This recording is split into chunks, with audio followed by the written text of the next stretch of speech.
Hello అండి అందరికీ welcome to my channel.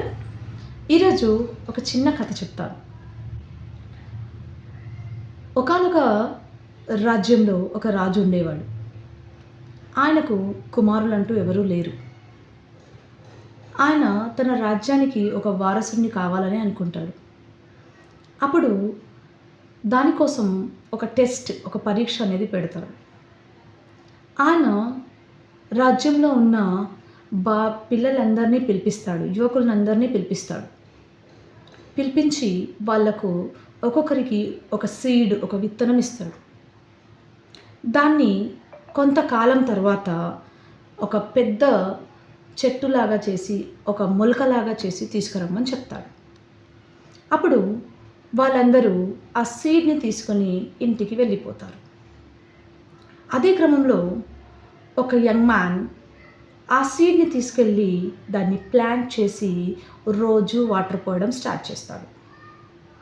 ఎన్ని రోజులు చూసినా ఆ సీడ్ బయటికి రాదు, ఆ మొలక అనేది బయటికి రాదు.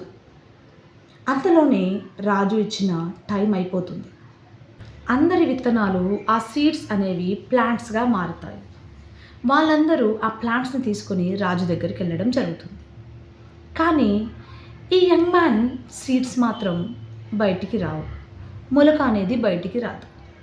అయినా కూడా ఈ యంగ్ మ్యాన్ ఆ సీడ్ అంటే దేంట్లో అయితే ఆయన పెట్టాడో దాంతోపాటు ఆ కుండతో ఆయన రాజు దగ్గరికి వెళ్ళడం జరుగుతుంది. అప్పుడు అది చూసిన రాజు సర్ప్రైజ్ అయ్యి ఆశ్చర్యపోయి, ఏంటిది, అందరికీ నేను ఇచ్చిన సీడ్స్ ప్లాంట్స్గా మారాయి, బట్ నీకు ఇచ్చిన సీడ్ ఎక్కడా, నువ్వు ఓన్లీ పాట్తో ఎందుకు వచ్చావు అని అడుగుతాడు. అప్పుడు ఈ యంగ్ మ్యాన్ చెప్తాడు, నేను అందరిలాగే ఈ సీడ్ని, ఈ విత్తనాన్ని తీసుకెళ్ళానండి. నేను కూడా ఎవ్రీడే ప్రతిరోజు వాటర్ పోస్తూ ఉన్నాను, దానికి తగినంత కేర్ తీసుకుంటూనే ఉన్నాను. బట్ నాకు తెలీదు ఏమైందో, మొలక అనేది బయటికి రాలేదు అని చెప్తాడు. అది చూసిన రాజు ఆనందంతో ఆ యువకుని ముందుకి పిలిచి, నువ్వే నా రాజ్యానికి రాజువు అని అనౌన్స్ చేస్తాడు. అప్పుడు అందరూ ఆశ్చర్యపోయి, ఇది ఎలా సాధ్యం, మీరు అన్నారు కదా ఎవరైతే పెద్ద ప్లాంట్ని తీసుకొస్తారో మీరిచ్చిన సీడ్ ద్వారా వాళ్ళే రాజుని, ఈయన పాటలో అయితే ఎలాంటి ప్లాంట్ రాలేదు, మీరెలా ఈయనను రాజుగా చెప్తున్నారు అని అంటారు. అప్పుడు రాజు చెప్తాడు కదా, చూడండి, నేను మీకు ఇచ్చిన సీడ్స్ మరిగించినవి, అంటే నేను బాయిల్ చేసి ఇచ్చిన సీడ్స్, అవి ఎప్పటికీ మొలకలుగా బయటికి రావు. బట్ మీరందరూ పెద్ద పెద్ద మొక్కల్ని తీసుకొచ్చారు, మీరు ఇచ్చిన సీడ్స్ ద్వారా వచ్చాయి అని చెప్పారు.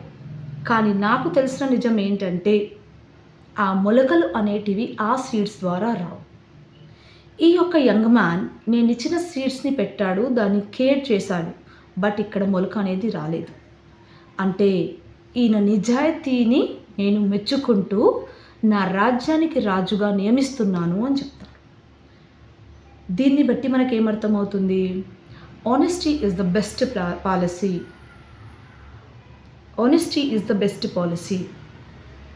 అంటే నిజాయితీ అప్పుడప్పుడు ఓటములను చూపినా కూడా తర్వాత మనం ఆ నిజాయితీ ద్వారానే గెలుస్తాము. ఎప్పుడు అబద్ధం ఆడకూడదు, ఎప్పుడు రాంగ్ వేలో నడవకూడదు. ఐ హోప్ ఈ కథ మీ అందరికీ అర్థమైందని అనుకుంటున్నాను.